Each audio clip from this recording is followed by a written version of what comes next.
Bismillahirrahmanirrahim. Assalamualaikum warahmatullahi ta'ala barakatuh. Alhamdulillah. Alhamdulillahi rabbil alamin. Wassalatu wassalamu ala asyrafil anbiya wal mursalin wa ala alihi wa sahbihi ajma'in. We'll continue on our discussion in chapter 4 of the nature of tantrum behavior and why it takes place and how it takes place. So I have mentioned in the earlier chapter and in this chapter also, there is this idea of blame, guilt and responsibility. All right, so I just give you some idea, all right, that we should look objectively within the framework of responsibility and not play the blame game or the guilty game. A lot of parents, they feel guilty, they cannot fulfill the needs of their children when they are young. For example, they came from a very poor family, and then when they are young, they do not have toys, they do not have many things. So when they start a family, they have this feeling of guilt within them. That just because I don't have it, my children will have it. And you can see that this is actually a compound problem.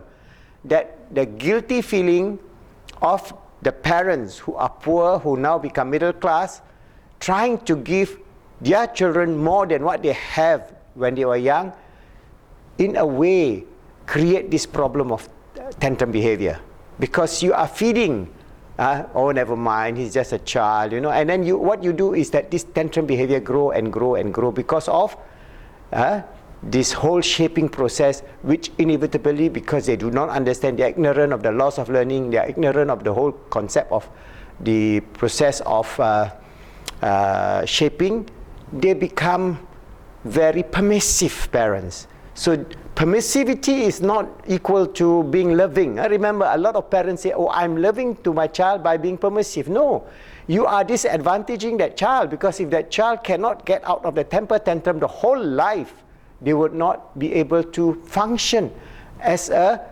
motivated, self-motivated, achieving human being. They would be all the time throwing temper around. And this is where you have a lot of this, what they call, adults who behave like children, because they have not gone through this whole idea of little amount of deprivation. For example, we did a lot of, in the old days, they have repeated many times the marshmallow test, where a child is given some marshmallow in front of them, and they say if you can wait for 2 minutes or 1 minute, you will get double the amount. So the child will look at it at 2 minutes. For those who do not have that self-control, which is something like the almost likely these people are those who are, these children are having temper tantrums problems. They will just grab the marshmallow and eat, and that's it. Do not think about, oh, if I wait for 2 minutes, then I will get double the marshmallow. They will not be able to have that, because it is just they want instant gratification. So you must understand these three concepts of blame, of guilt, and of responsibility. So as responsible parents, it is our duty to give the best to our child, but to give the best to our child is to give a balanced worldview of motivational aspect of life, that sometimes we cannot get what we want, and if we cannot get what we want, then we will either find some ways of getting that through our own hard work, or by not having negative actions, just to create attention, to force the idea through tantrum. So this is where I think parents has to be very careful. And the next point that is in this book, of what we can understand in terms of temper and temper tantrum, the effect of negative reinforcement on response. So we must understand these basic laws of learning, especially the conditioning in terms of negative reinforcement and response. Negative reinforcement increase the rate of a response, which put an end to the all-going aversive stimuli. In this example, it seems like the parents are doing their child a great disservice by giving in to him while he is throwing a tantrum. They are teaching him something that will bring him much harm throughout his life.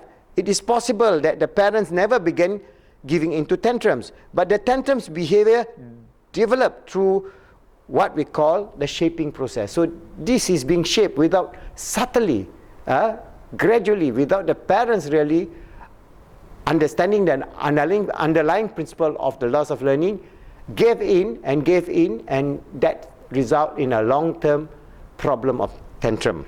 The behavior which the parents first reinforced was probably not an actual tantrum behavior, but was a first step towards shaping process which leads to tantrum behavior.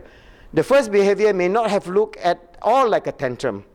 It may be just been a request that was almost unnoticeably more assertive or demanding than the ordinary calm, reasonable request. So the child asked in a more assertive form, but not a full tantrum yet. That might have led to many hundreds of slightly more and more demanding requests before anything resembling a true tantrum appeared. There may have never been an individual response in this shaping process, which we can call the first true tantrum. Parents may have been kind, well-meaning people, only interested in the well-being of their child. They may never realize that they were teaching their child to throw tantrum. They may not have seen the development of tantrum behavior as being under the influence of any schedule of reinforcement.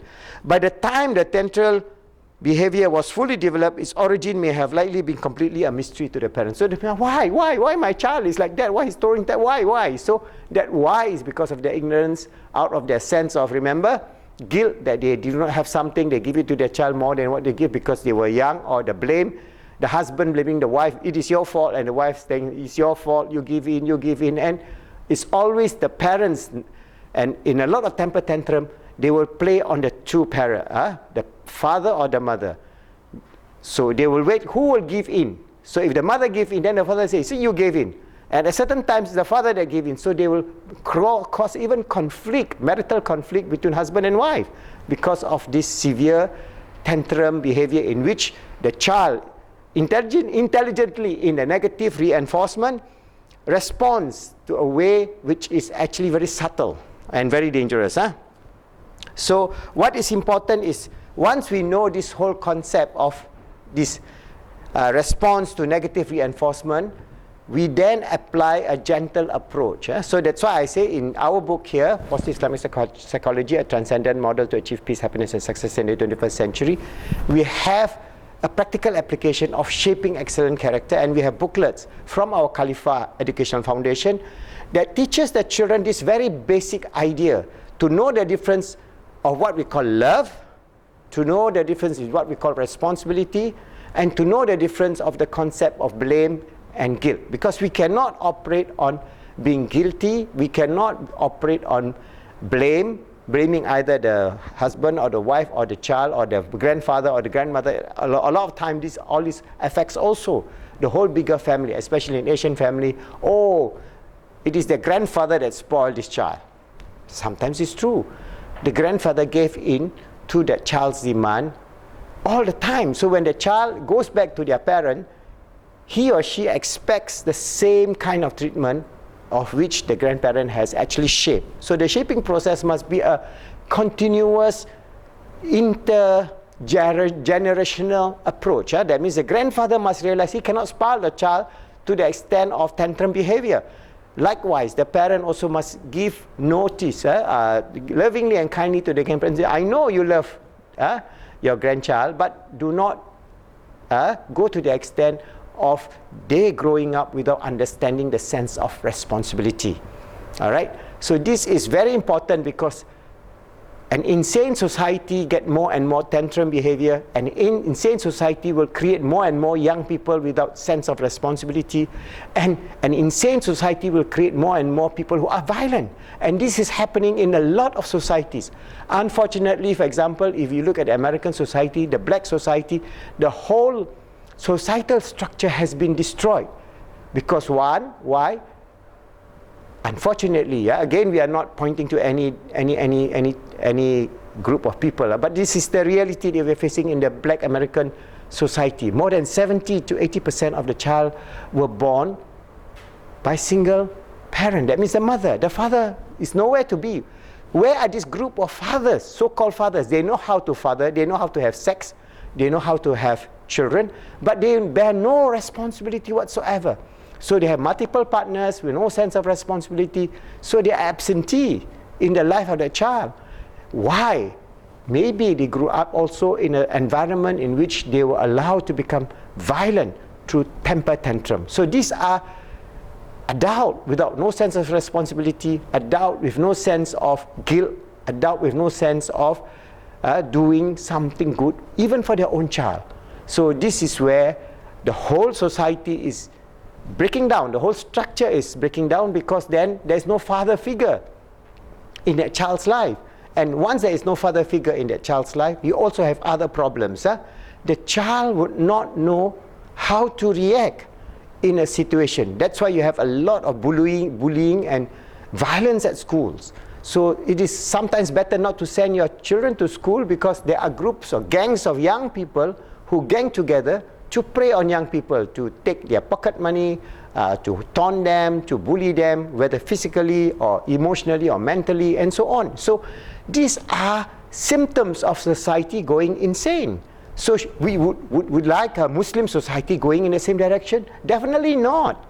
So how are we going to go about with it? That's why we developed this idea of Islamic psychology, how we can create, for example, parenting modules for our children, and even parenting modules for single mothers, of how they are going to develop their child to be responsible, to be wonderful human beings. And inshallah, if we can maintain intact our societal values and our family values of being Muslims, because we have good guidelines revealed unto us through our Holy Prophet Muhammad sallallahu alaihi wasallam, of all the beautiful things of what we need to do in our life, regarding our relationship between husband and wife, regarding our relationship to our parents, regarding our relationship to our children. All are clearly laid out in the Quran and the Sunnah of the Prophet Muhammad sallallahu alaihi wasallam. So what we want to bring is a loving, caring, responsible, remember the word responsible society, starting from our children. That's why we started our Khalifah primary school. Inshallah, we will then develop our Khalifah preschool to nurture our children, so that in this 21st century, where the challenges of this permissive, anything can do type of lifestyle, hedonistic lifestyle, does not infect the Muslim Ummah to a great extent. We are being infected. Remember, this is a global world. Whether you like it or not, you cannot shut your door. Every day, your children are being influenced through the mass media, through cartoons, through a relationship with other children and so on, who are then influenced in a very negative way. So we Muslims must be proactive and strive to change the world, to make it more positive, because as one our scholar says, Shaitan is working full time and you cannot be a part-time Muslim. So they are the satanic forces that is pushing us towards this whole idea of hedonistic, free for all, no responsibility type of society will collapse inwardly. This is true. Any society, you look through history, you study history. That's why Al-Quran, Allah tells us, look into the history of how civilization decay. So this 21st century is on the path towards self-imploding, but it starts with the child. So inshallah, if we understand that we can actually shape through positive reinforcement of how to shift from tantrum behavior to a good, well-meaning, responsible child growing into a well-meaning, responsible, loving and caring teenagers, going into marriage, bringing up the whole generation of young children in a tender, loving, caring manner, in a way that is blessed by Allah subhanahu wa ta'ala, in a way that is peaceful, full of harmony, full of love, full of joy, full of happiness. Notwithstanding, we face all kind of challenges that we are surely going to face, because this is the dunya, the lowest of this point on our existence on this earth, for us to be tested by Allah subhanahu wa ta'ala. So inshallah, if I understand this basic framework of the psychology of how positive reinforcement can shape and remove this whole idea of tantrum behavior, you have learned something. Go back to our book, go back to our booklet, and study how you can be an effective parents, bringing up your children to become wonderful human beings, blessed by Allah subhanahu wa ta'ala, to be His true and sincere servant, as we strive to make ourselves good, helping others to be good, making the world good for all the good creatures of Allah subhanahu wa ta'ala, inshallah.